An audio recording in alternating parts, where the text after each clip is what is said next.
Hello, Amy. Welcome to the podcast. How are you doing today? Hi, I'm so good. Thank you so much for having me. I'm so excited to be here and have a conversation with you.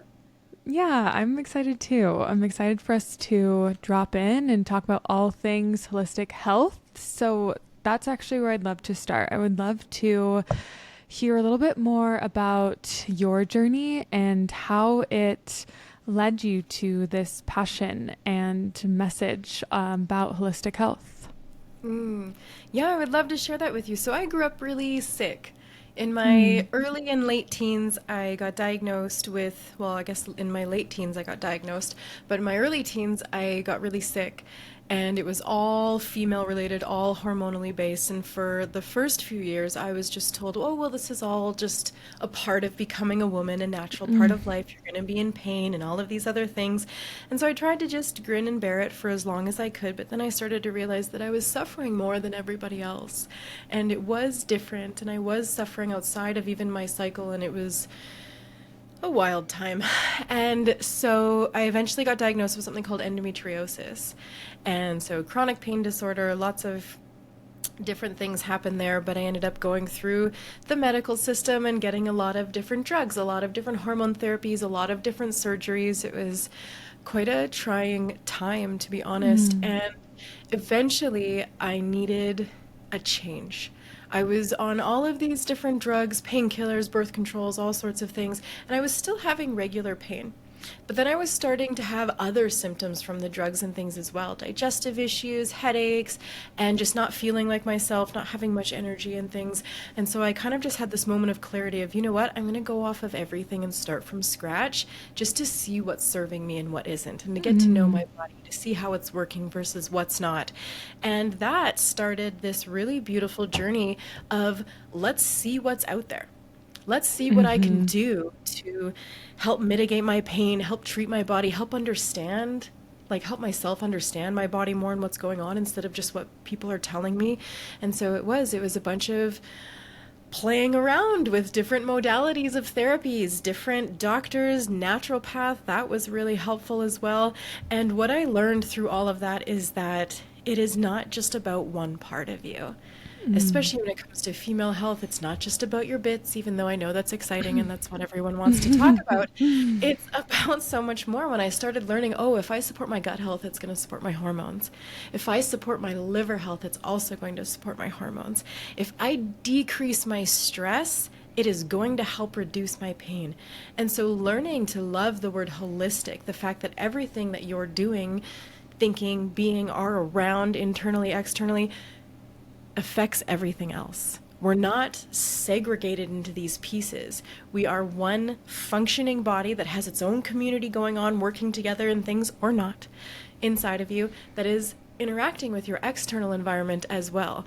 And they have this, what can be a beautiful relationship where one is feeding the other, but if one is negative and one is struggling, whether it be external or internal, it's going to affect the other.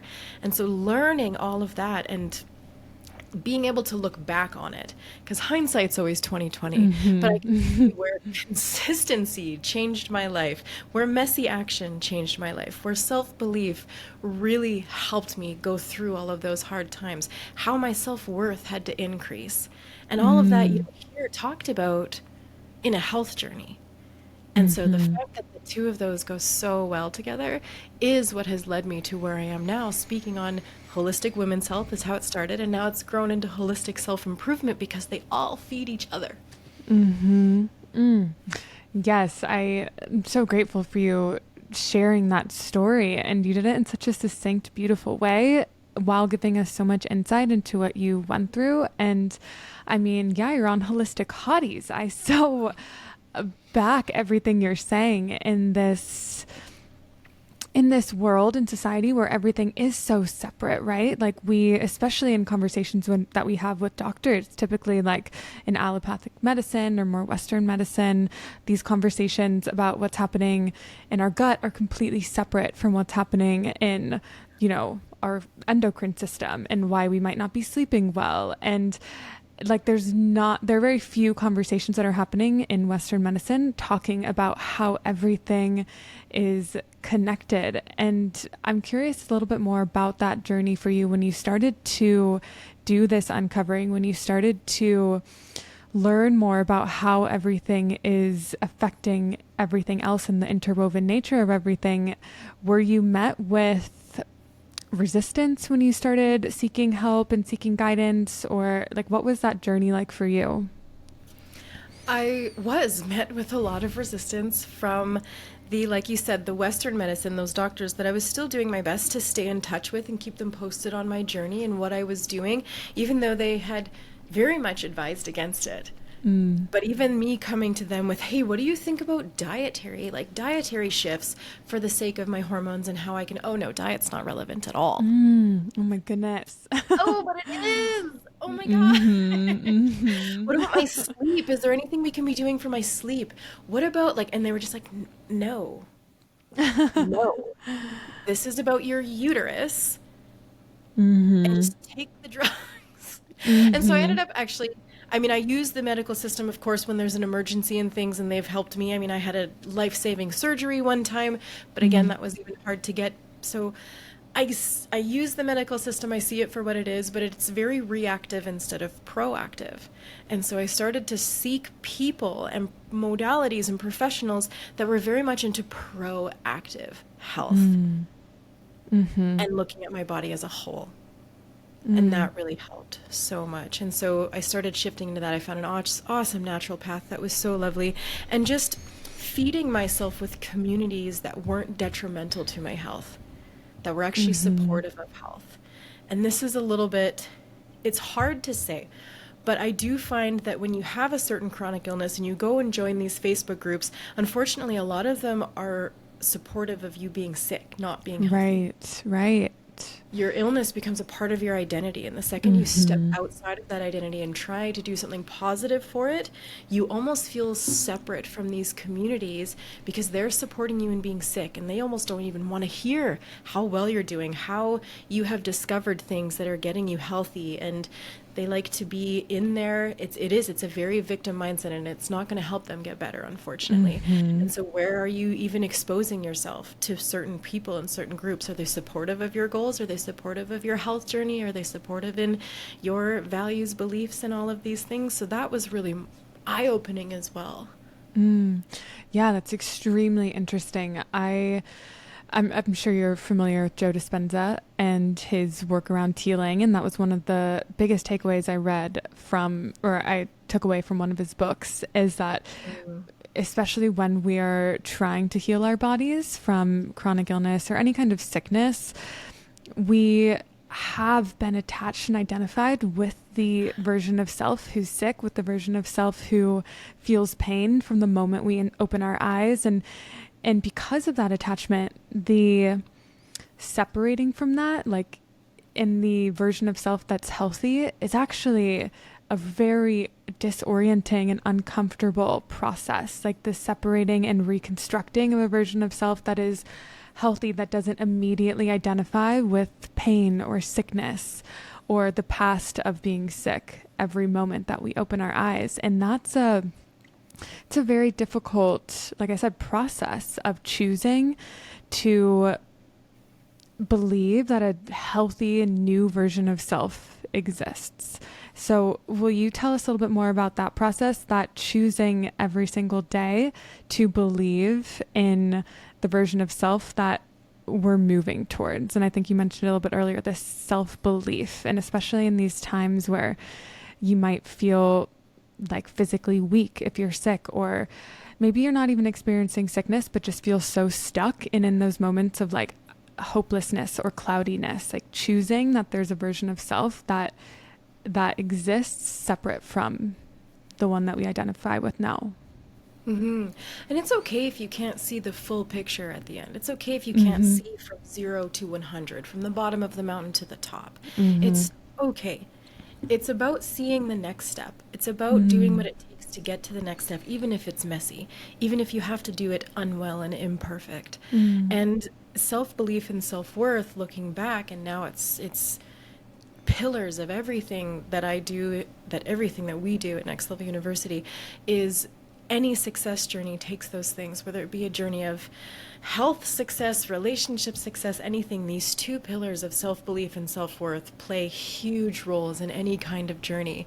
And when I look back, I can see I had high levels of self-belief. So self-belief is what you believe you can accomplish in the external world. I believed I could go and see these different modalities and find something new and find something that worked for me. I believed in my ability to say no to things that weren't working anymore, and to yes to things that were. But that took time as well. And so self-belief is broken down into three really important steps. Self-belief is state, prove, and self-assign. So stating that you're going to do something. And I love using simplistic things like laundry as examples, because we all do laundry, or we all have done laundry, where we're saying we're going to do it, we go do the laundry, and then we're not maybe taking the time to self-assign that we did that, but we'll get there. So stating, today I am going to do the laundry. I'm saying that out loud, whether to myself, to my children, and my husband, whatever it is. I'm going to do the laundry today. And then I go and prove that I can do that. I go and take the action of getting the laundry done. And then the secret sauce is the self-assigning, is the self-celebration.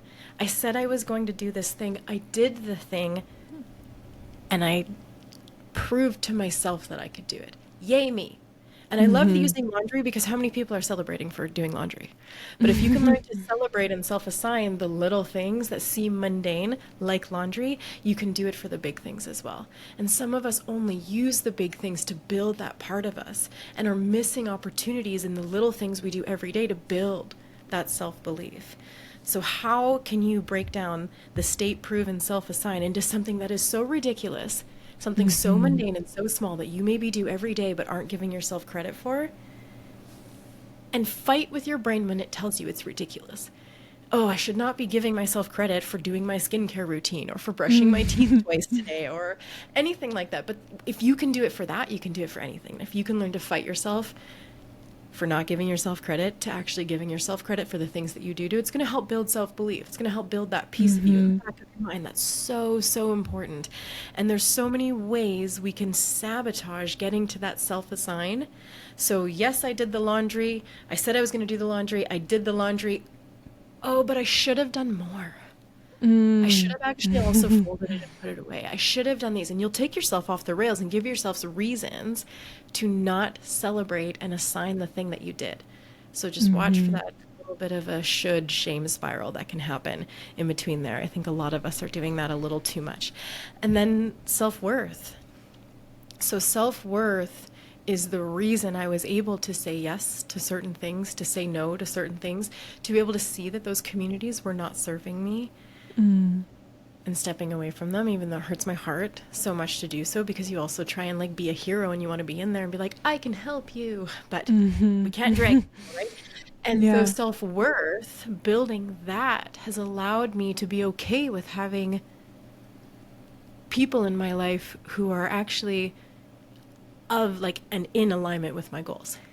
And self-worth, so self-belief is this triangle. It's this 1, 2, 3. Right? Self-worth, we have this framework where it's a pyramid, and it's 5 levels. And self-worth, the pyramid starts with a base of keeping the promises you make to yourself. And that can be really challenging sometimes, which is why I love starting small. And what's beautiful is that is what connects to the self-belief as well, because you're stating, improving, and self-assigning. Those two go together really well. And so where are you not keeping the promises you're making to yourself? And then ask yourself why. Why is that? Is it because it's not sustainable? I've created a goal that isn't sustainable or accurate, or I'm able to do in the amount of time I've given it. Do I need to give myself grace? Do I need to give myself grit and do it even though I don't want to, but I said I would? There's a dance there. Yeah. And then the next one on the next tier is self-belief, self-worth. Hold on, I'm having a bit of a brain moment. Happens. Self-worth, this. Oh, so it's courage, There especially you go. social courage. Social courage is a big one for self-worth. Are you being socially courageous when you are speaking? Are you speaking your truth? Are you giving yourself or putting yourself in the rooms to be able to do that is very important. And there's another one in there that is, do you ever have those days where your brain just Yeah. doesn't want brain? I'm used to rattling these off like nothing, like Yeah. nothing. And here's actually a really good moment of a should and shame spiral. Yeah. So as women, we have moments in our cycles. So everywhere we have this 26 to 34 day cycle, depending on who you Mm-hmm. are, right? And we have moments of high energy, high clarity, high articulation. And then there's moments where we're not set up for success with articulation, our brains, and things like that. And so, what's really powerful is I see and work with a lot of women who are like, oh my gosh, last week I was absolutely on fire. Last week I was amazing. I stuck to my workouts. I was so great with my diet.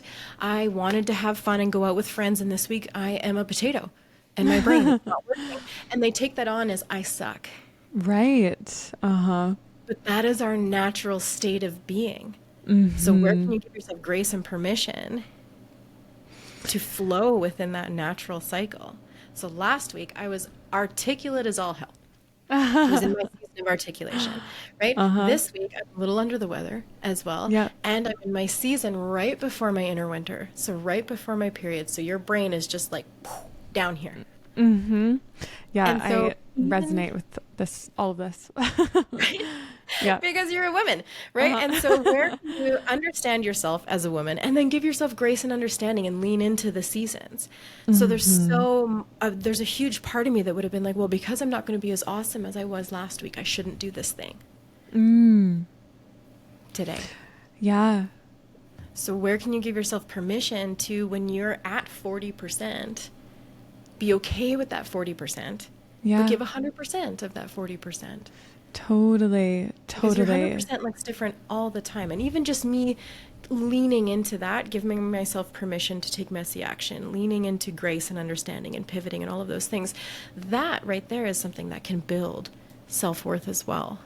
And Mm-hmm. so, just from those, I'll let you chime in. Do you have any questions about the self-belief and self-worth so far? Because I'm going to bring up that for myself.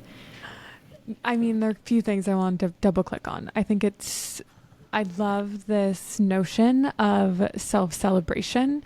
And I think Mhm. it's a practice that we can all invite more of into our life. I go through phases in my own life and in my own practices where I'm really, what's the word? Just like liberal with self-celebration. I'm like everything I'm doing, I'm like, you're good for you, you're doing it, you're on top of it. You know, the little things, laundry, like I've been so productive today. And then I fall out of it a little bit and I do fall more into the shoulds and I should have been doing more today. It's not okay that I like rested, that I didn't produce, that I didn't do. And I think just being aware of when we fall into those should cycles, which, you know, is the practice. It's the noticing when we're there, which is the hard part. And then I guess it's one of the hard parts. And then sometimes even harder part is deciding to question that, deciding to really ask if that's true, ask if it's true that I needed to do more, that I need to be more productive, and giving ourselves permission. And I think this also goes with everything we're talking about when it comes to just the female cycle and the female being, giving ourselves permission to be more fluid, to give ourselves grace and to trust in that feminine being and the power in that feminine, right? Like we're not going to be at our most articulate and our most I have a trouble with the word productive because it's so heavy for so many of us. Like it's so linked to so many things, but we're not going to be at the height of our being all the time. That's only like a small portion of the month, really. It's like that first, 11 to 12 days after we're done bleeding. And the rest, it's like we're moving in and out of so many emotions and downloads and intuitions. And like that is the beauty of the feminine. And so for me, the more I've learned about my cycle, the more I've given myself permission to trust that there is wisdom in that like fall and winter part of the cycle. And there's wisdom in that needing rest. There's wisdom in that, you know, self-discovery, needing to be more inwards, and the baths, and the needing to not be as social. There's wisdom there that I'm meant to trust, and I'm meant to just surrender to those cycles and to that wisdom, right? And I think as I've done that more, there's been this deeper connection with self and this deeper understanding and trusting of the wisdom of my body and the wisdom of the feminine. And with that, like you're saying, comes this deeper sense of knowing, this deeper sense of belief in myself, and this deeper sense of self-worth, in that I'm more embodied, right? In that I'm more trusting and surrendered to the experience. So yeah, that's kind of what's coming up for me in terms of my experience with all of that. And it's been, because we're not taught any of this. We're not taught anything about our cycle. We're not taught anything. We live in a dominant, like, masculine productivity matrix where a woman is meant to produce the same as a man every single day, and as if we had the same 24-hour hormonal cycle that a man has, right? And there's like it's an interesting thing. I'm curious kind of your lens of actually, like, in a way, the feminist movement, because it's like I've been listening to a lot about this, like the feminist movement, and how it really set the stage for the dominant productivity masculine matrix that we're in. And it created this, like, and I'm a feminist, and I'm all about the feminist movement. It did great things, and it's created this, like, you can have it all, when that's just, like, for women, when that's not necessarily how our body's meant to work, right? Yes, so much yes. Men are like the sun and women are like the moon. They cycle on a 24-hour cycle, and we're slightly different every day. So what really came up for me when you were speaking is, one, women put their worth in their productivity. We're taught societally on all of these different ways that what we can produce for others is where our worth lies. So if I'm a good wife, a good mother, a good sister, a good contributor to society, all of these things, that's where my worth lies. And so when we can't be as productive, it hits our self-worth. And that is a cycle that is so worth breaking as well. Because your worth needs to come from inside, because self-worth is an internal game. Self-belief is the external game. Self-worth is an internal game. If self-belief, so the laundry analogy, if self-belief is, I believe with time, energy, money, and learning, I could build a house. I believe I could do that. Self-worth is not only the foundation that the house is built on, it's how you treat the house once it's built. So once you've built this beautiful home, do you allow people to come in with their muddy boots? Do you allow them to come in and spill red wine on your carpets? It's that. And so self-worth is an internal game, but yet we're seeking it externally. And the more we do that, the less actually self-worth we're going to have. And so it is a really beautiful thing to be able to tap into. And like you said, understanding our cycle, understanding our energy cycles. It's not even, because I know a lot of women listening, they're always like, well, that's nice. That's nice if you can take a day off on your low energy days or things like that, but I have to go to work. That's totally okay. Some of us don't have as much control over our schedules. That is okay, but how can you still understand that that's the season you're in, so work is going to look a little different today? How can you take the little moments that you do have control over to be a little more internal for yourself in those internal seasons, in those lower seasons like fall and winter? And how can you lean into creativity, output, and whatever it is that means the most to you in that energetic season, when you're set up for it, in your spring, in your summer, right? When you're ovulating, when you're leading up to ovulation, right after your bleed, like you said, those are times that you can double down on that. But again, like, lean into where you have control, and acceptance, grace, and all the things for where you don't have control in those moments. So today, yes, I'm leaning into my very low energy season, about to hop into that. And so I could have maybe said, well, no, I'm not going to go on these podcasts because I'm not articulate as much and all of these things. But that's not real life. At the end of the day, Mm-hmm. I don't want to put something on hold that is my absolute passion and purpose to be here. It's such a privilege for me, and I'm so grateful to be able to be here and not only speak on your podcast, but to speak in anybody's life. And so it's, okay, how can I do this imperfectly? How can I do Mm-hmm. this messily? Because that's what it's going to look like today, and it kind of just is. Mm-hmm. And so you Yeah. don't have to give up your responsibilities. It's an energetic permission. Mm-hmm. Mm. Yeah. And it gives you that, I guess what comes up for me is this feeling of empowerment, right? Or choosing empowerment of like, we're not victim to our cycle, or we're not victim to the fluidity of being in the feminine and not, being in the 24-hour cycle of the masculine.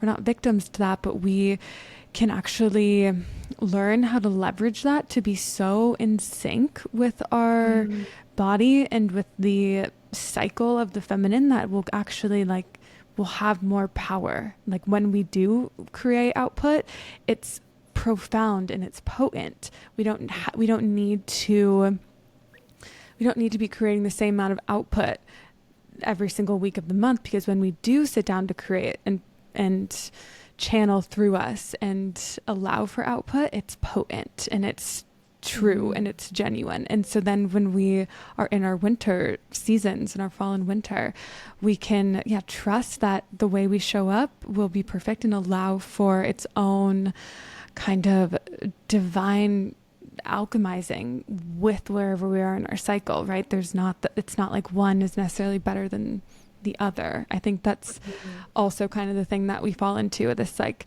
compartmentalizing of like good and bad, right? Like high energy is good. And when we're feeling social and like going out and dancing, like that's good. That's the alive part, versus like, well, when we're feeling more internal and reclusive and, you know, feeling less like socializing, all these things, that's bad. Versus they're both experiences that we are having as a female, as our in our feminine body, as in this feminine experience. Like they're both experiences. One's not good, one's not Mhm. bad, one's not better, one's not worse. But I think we've been also programmed in society. It's like good emotions, bad emotions, positive, negative, like good foods, bad foods. Like we're so taught to compartmentalize. I mean, it goes back to holistic healing and That's holistic right. living. It's like, yeah, we've been so programmed. Like this is that, this is that, this is that. None of it intermingles,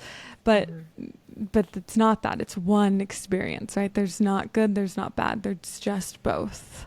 Mhm. And like you said, we haven't been taught any of this. We didn't grow up knowing about these different seasons that we have as women. Like no one was teaching you Mm-hmm. that in school. If you grew up knowing that, you are truly blessed for sure. Mm-hmm. And so the fact that we can speak into people's lives now on this, I think is so important. So again, how Mm-hmm. hypocritical would it have been of me to not show up today just because it might not be perfect? Mm-hmm. Hopefully, what I am seeing is that I can give someone permission, even if it's just one woman listening, permission to show up imperfect because you still have value to add in your imperfect states. You're Mm-hmm. going to flow in and out of these seasons. And what's unfortunate is that as women, we're taught to chase balance and to find balance when in reality, balance is BS and non existent for women. What we need to lean into, like you said, is flow and harmony. Flow and Mm-hmm. harmony allow you and give you permission to be in and out of things. Balance implies that you can be all things equally at once. And what a load of Mm. BS. How often do you hear, oh, if I could just balance my home life and my work life, if I could just balance motherhood and being a spouse, if I could, you can't. Mm-hmm. You can't. You Yeah, you can't be can. all at once. You literally cannot. You can flow in and out of those hats. You can Mm. find harmony in those things.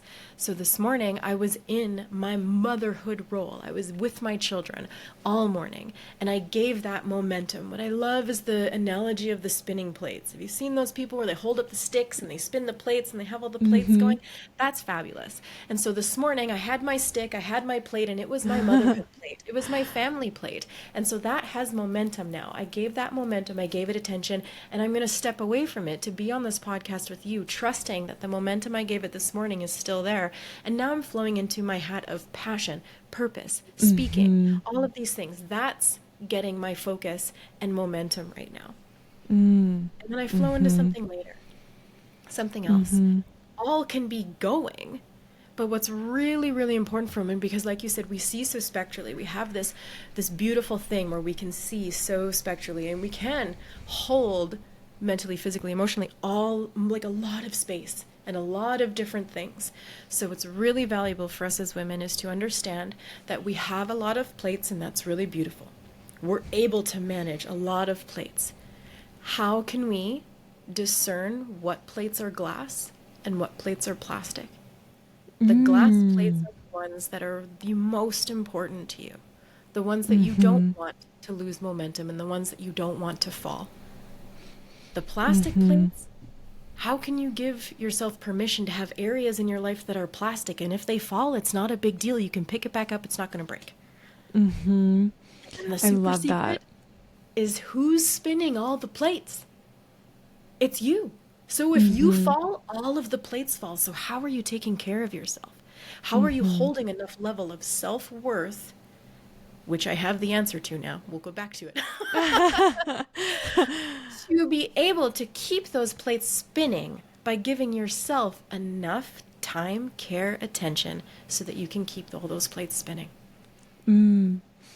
Yeah, I love that. Could you give us a couple examples of like maybe in your life, for example, the plastic plates so people can better assign different, things that are going on in their life? Absolutely. One of the best supports I was given was from one of my mentors and coaches, and now someone I work with. His name's Alan Lazarus, and that's who I work with at Next Level University. He said to me, Amy, not everything is urgent and important. And as a woman, you're like, yes, it is. Everything is urgent and important, and all of it needs my attention right now because I am the glue that holds it all together. And so he helped me decide, well, what is important but not urgent?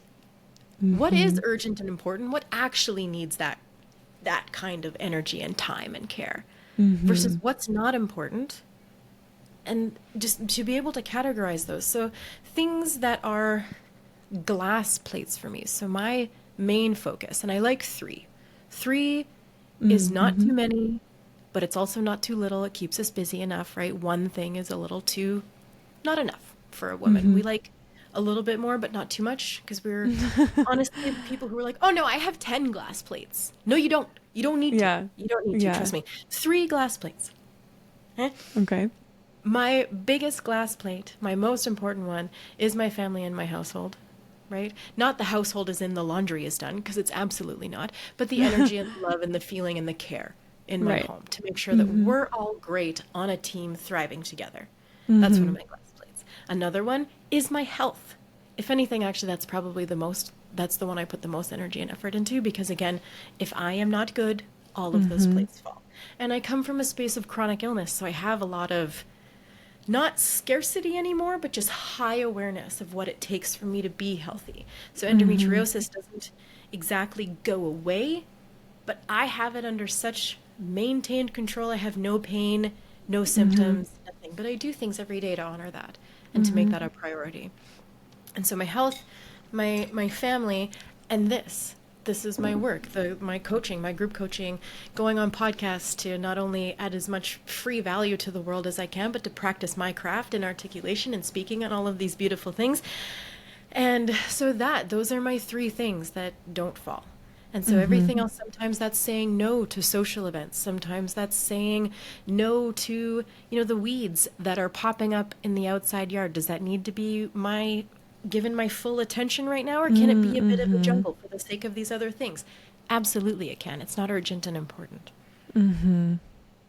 Yeah, what's coming up for me is what I've been calling it, and I actually just did this exercise this morning, is my authentic code. So I think those would be what my glass plates are. And I break my authentic code down into 4. So, maybe I could get it to 3, but I feel like 3 to 4 is what feels good for me at this point. And it's like really what I filter every decision through, right? So if somebody asks me to go out to dinner, and well, first I tune into my body, kind of see where I am in that cycle, tune into really what my body's needing.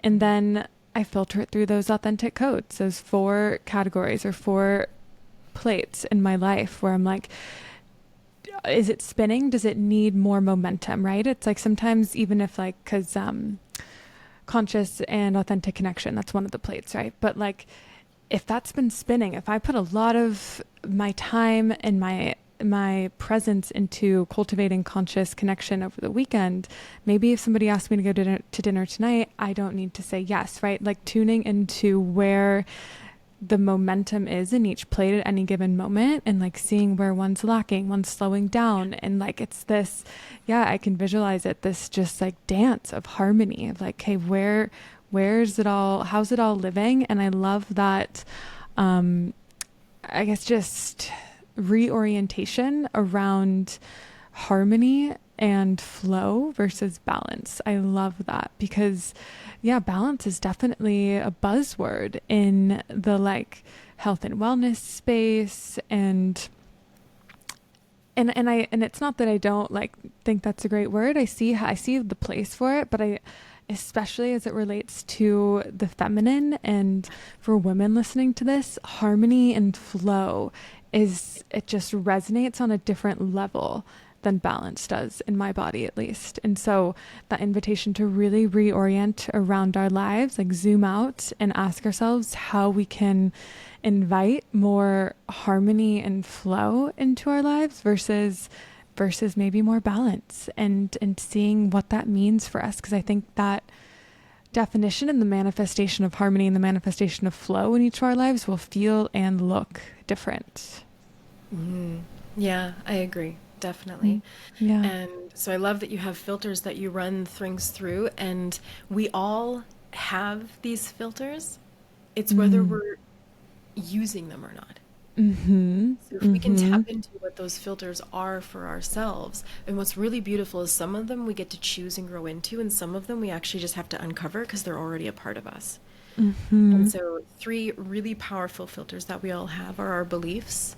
So, what we believe about ourselves, what we believe about others, and what we believe about the world. Mm-hmm. And then we get to decide if they're aligned with the other two filters, our core values and our core aspirations.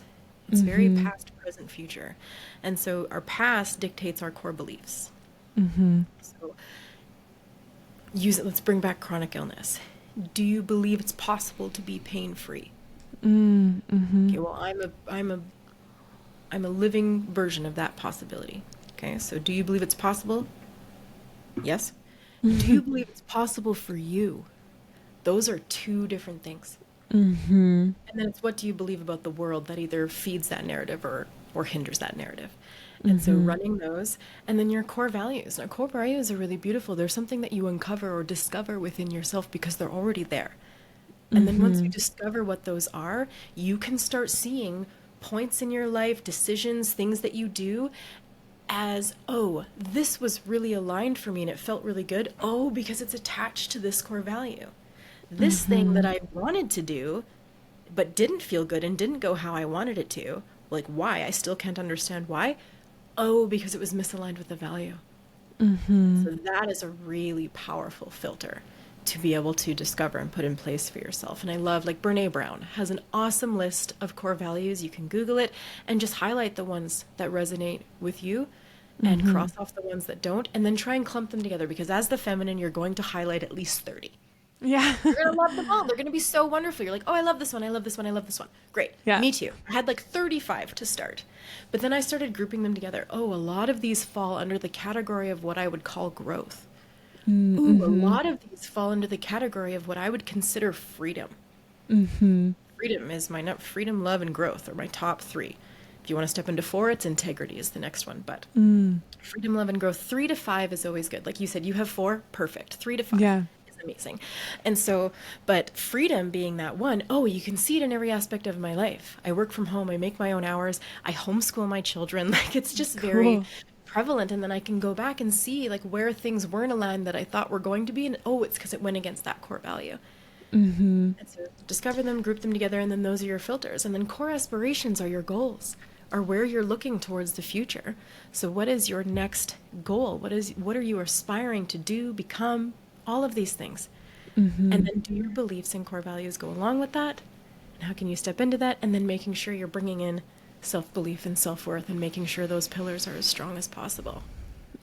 Yeah, I love that. I think that's super helpful for people. And all of this self-inquiry requires, just that self-inquiry, which in and of itself is, you know, the asking of like being so present to notice when things feel off, because a lot of us might have been in the same job or the same friend group or the same environment for so long that we've become desensitized to our body telling us that this isn't aligned, to the sensation of dysregulation or just that, I guess, the sensation of misalignment. A lot of us have become desensitized to that. So I think, if you're listening and you're in this process of self-inquiry, which we all are all the time, because all these things, I think maybe except for core values, can change. Like when I talk about my authentic code, like I exist in this space of giving myself permission to notice when those things evolve. Like I'm not a mother yet. When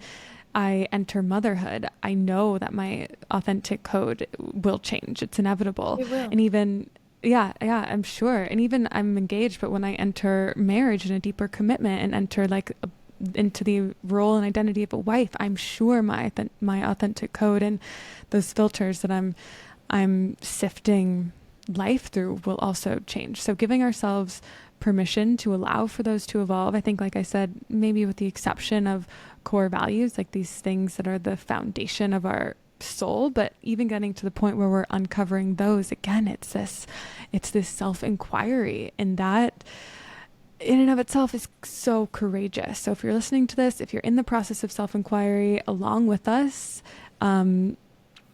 just know that it can be a tumultuous road, and that it requires courage, and it requires that bravery to go in, that bravery to ask ourselves questions, and the bravery to listen to the answers, especially if they are different than what we've been doing or the way we've been living for, years or decades or whatever. Mm-hmm. So let's also go back to that self-worth pyramid when you're ready. Because I know the second one we touched on was courage. When you're ready. I'm officially ready.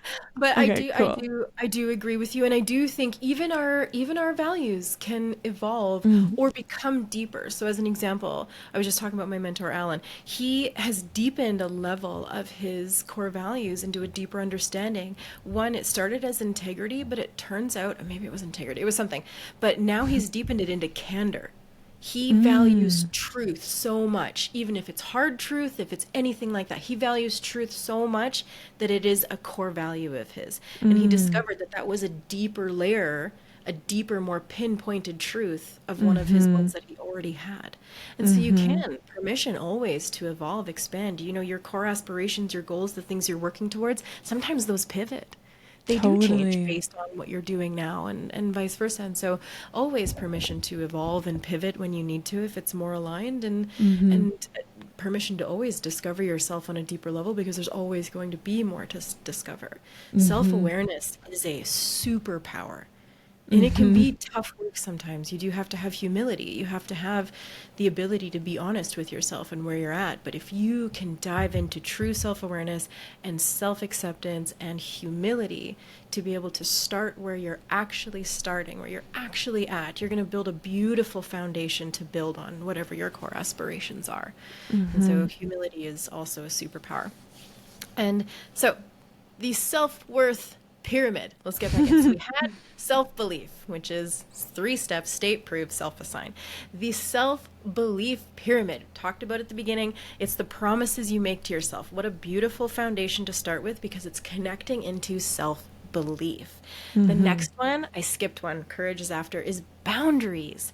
Oh my goodness, boundaries. It is. Yes, I love boundaries. What a self-worth.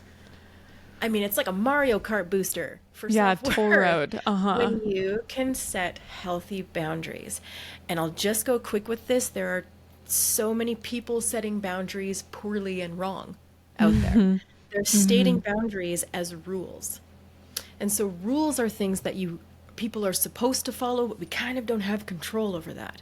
We do not have control of the actions over other people. We can have influence over them sometimes, but we do not have control over them. So I'm going to use getting in an argument as an example. If I am getting in an argument with someone and they start raising their voice, calling me names, and I say, "You can't talk to me like that," stop it. They kind of can still. Right. They kind of can still talk like that, because what are you going to like put tape over their mouth? Like there's nothing, Right. you can't control what's coming out of your mouth. You hope they respect you enough to be like, "Oh, I shouldn't be speaking to her this way," but we can't control other people that way. A true proper boundary is your actions, because that's what you have control over. So again, I'm in an argument with someone, they start raising their voice and calling me names, and I say, "Hey, if you're going to choose to continue to raise your voice and call me names, I am going to choose to leave this conversation." That's the boundary. That's you Right. saying, if you continue to do this thing, I am going to choose to leave. Right. You see the difference? Totally. One is Yeah. way more empowered. One is one that you actually have control over. Hey, I actually refuse to be spoken to that way. And I'm not going to try and control you into not doing it. You do you. You want to be an a-hole? Be an a-hole. Right. I will not be here for that. Right. That is true self-worth. True boundaries. And then the next one was courage. And we talked a little bit about that. Social courage. Do you speak your truth? Do you say things that are hard that need to be said? Are you speaking up and standing up for yourself? Are you putting yourself in good rooms and things? And so where can you have more courage to be more of your authentic self? That's a big one. And then the next one is investing. So investing in yourself. Now, a lot of people want this to be this big, elaborate thing of a weekend away with the girls or the spa or things like that. And beautiful. If you can do that, absolutely go do that. But we want stuff that's every day. Right? An apple a day is better than 7 on Sunday. We've all heard that. Investing in yourself is the same way. It's just like self-care.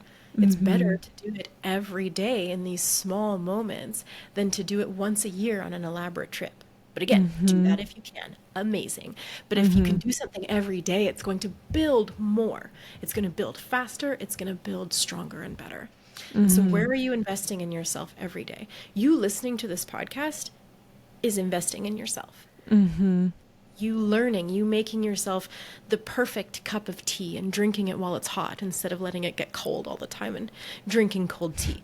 Anything like that. Those are little moments of investing in yourself. And it doesn't take a lot of time, energy, and money, even though there are things that can, right? Like coaching, like therapy, like all sorts of things that we can pour piles of money into. It's what are you doing for yourself that you have the capacity to do? We only have 3 resources: time, energy, and money.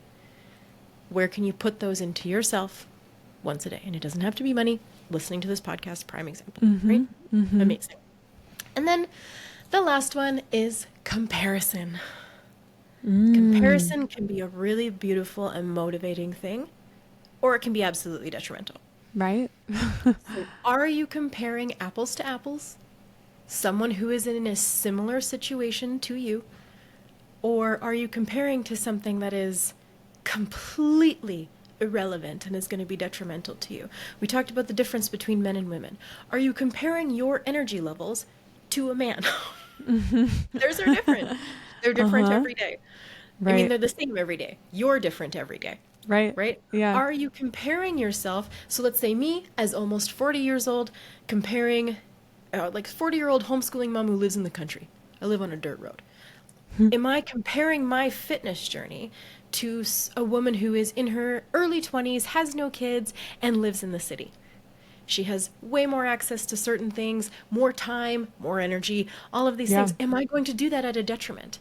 Or can I find someone who's going to inspire me, who does have a healthy, fit, and active lifestyle, who also has children, who also maybe doesn't live next to a gym? Which one is going to be more helpful for me? One is going to inspire me and show me that it's possible. One is going to be detrimental.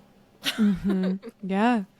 Right? So where can you learn to have healthy comparisons and not detrimental ones? Those are going to help your self-worth as well. Okay. So it's self-belief, boundaries, courage, investing, and comparison. Those are the 5. Keeping the promises you make to yourself. Yeah. Yeah. And as I, kind of reflect on my journey with self-worth and the and the growth of it in my own self, and the inviting of it in my own self, it feels like you're moving in and out of each of those, like compartments of the pyramid at different times in your journey. Like you almost think that you've like nailed boundaries. You're like, oh, I know how to set boundaries. I've been doing it for years now. And then you are met with an opportunity where the art that you feel like you've mastered of setting boundaries is being tested and feels a little bit wobbly, and feels like you're now needing to use your voice in a different way, and or you've mastered the like investing in yourself. I have this morning ritual, and then you have kids and the morning ritual goes away. And so now you're needing to revisit, it feels like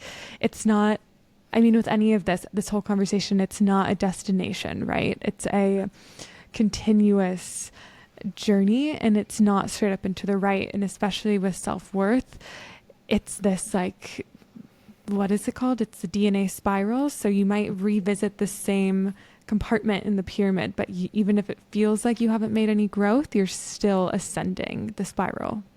Yes, definitely. And it's that permission to not tackle all at once. Look at those 5 things, and which one are you excellent at already? And then, so leave that one for now. And which one are you like the most struggle? Like, what do you struggle with the most in that pyramid? And focus on that one first. Growth, actual sustainable growth, is done with consistency, and consistency can't be done without sustainability. So if you want to tackle all 5 of those at once, that is probably not sustainable. So you won't build into consistency by learning and doing all of those things that it takes to go. And each one of those has ups and downs, like you said. Nothing is straight. Boundaries are not straight up. It is easier to set boundaries with certain people and harder with others. The people who are the closest to us, like that's the next level of hitting boundaries. Maybe you're being able to hit boundaries with your coworkers and people you interact with outside of the home, and then when it's inside the home, or like parents or close family members, like that's a whole nother level of setting boundaries because it's harder to do. Right? With those of us. So there's always different layers. There's always deeper layers. And so where can you give yourself permission to step into sustainability for the sake of it becoming a consistent practice? I love that. And for anyone who's listening, when it comes to growth, and especially with self-worth, something that's coming up for me, it's like the change in the practice is so, like you said, one that requires consistency and sustainability, and thus the growth is like 1%, it's like 1%, 1%, 1%, 1%. So you might not notice it might not feel like anything's changing, and then all of a sudden you wake up and you feel a difference in self. All of a sudden you know what it means to truly embody self-worth. But if you're listening, if you're meditating, if you have any of these practices, self-inquiry, and you're feeling a little bit like self-doubt, or just like it's not working, just keep going, because it's like that tipping point. And then, like I said, all of a sudden you wake up and you're like, oh my gosh, that hindsight, and you see this reverence for the journey, and then all of a sudden there is this monumental difference in the version of self that you used to be and the version of self now. And that's why it's so important to learn to celebrate and self-assign the small wins. Yeah. So that you can look back on it. And not only does it build self-belief, 1, 2, 3, but it's so you can acknowledge the journey. It's so when you look back, you have these little milestones to check in on. I mean, it's that beautiful saying that day-to-day changes are hard to notice. But over time, like a year, it's impossible not to notice. And so how can you give yourself the tools and the credit for the daily, weekly growth that you have? And all of this is messy. You're going to get into a situation where you're going to reflect on it after and be like, oh, I could have held a boundary there better. But that's beautiful. The fact that you even had the awareness of, oh, the situation just happened to me and here's what I wanted to do but didn't. That's step 1. You don't step into these practices perfect right away. You're going to have a shorter turnaround each time. And then the next time that scenario comes up, you're going to be halfway through the scenario and be like, oh, wait, I wanted to hold this boundary this time. Yeah. That's what I actually want to You hold say. the boundary halfway through, and then next Yeah. time you do it a little sooner, and then it's all of a sudden just a part of who you are, Mm-hmm. right? Mm-hmm. This perfect doesn't exist. These imperfect, messy actions where even just awareness of how you wanted to act different because you knew that something could have been done better there, that's Mm-hmm. huge. That's a Mm-hmm. huge win and a Yeah. huge and an awesome place to start. Yeah. And allowing for the imperfect to be the perfect, right? Because there's no arrival at perfect, but being in the imperfect, that's where exactly where you're meant to be on your at that time in your journey. Absolutely. So for our final question, Amy, I'm wondering what your prayer is for the world. Mm, what a powerful question. Honestly, my prayer for the world is if it's that simple saying that if we all swept our own porches, the world would be cleaner. Mm, How I love can that. you become the best version of you for the sake of the world? If we all Mm, were so dedicated to increasing our self belief, our self worth, leaning into what fulfills us, our passions, our purpose, our self awareness, and all of those things, how much better would the world be? mm, It's that saying, what if what is best for you is what is best for everyone else? mm. That's beautiful. I love that. Thank you for sharing that. Thank you for the question. Yeah. Well, how can my audience find you, keep up with you, work with you, all the things? I appreciate that. I mean, I'm on Facebook and Instagram, nothing else because that would overwhelm me. Oh my gosh, there's so many different platforms out there now. Everyone's like, Yeah. oh, what about what did someone say? Snapchat the other day? TikTok? I have no idea. I have no idea. The Yeah, fact that I'm get even that. on Instagram is a big deal. So Instagram and Facebook. But honestly, I mean, I'm happy to connect with anybody anytime. I love just having chats with people behind the scenes. I do offer free connection calls just to talk anytime. And we have a Facebook group that's free that I just love funneling people into because it is a Facebook group that is dedicated to 1% growth every day. It is Mm, small growth or self awareness every day. So we post in there, I personally post in there every day, just something that is going to take you into a new state of self awareness, something simplistic. Sometimes it's a deeper dive question, and sometimes it's what do you prefer your chocolate with, caramel or peanut butter? But again, you're learning something about yourself. And so it's yeah. called Next Level Nation. It's completely free. It is a group of growth oriented people who love to just grow and thrive and be messy and are dedicated to sustainable small improvements. And if that is you, you will love our community and we would love to have you. That sounds wonderful and definitely peanut butter. Right? Yeah. I agree. Well, thank you so much for your time and your presence, Amy. We'll have all of that linked in the show notes for people to find you. And I've had such a wonderful time connecting. Thank you again. Same. Thank you.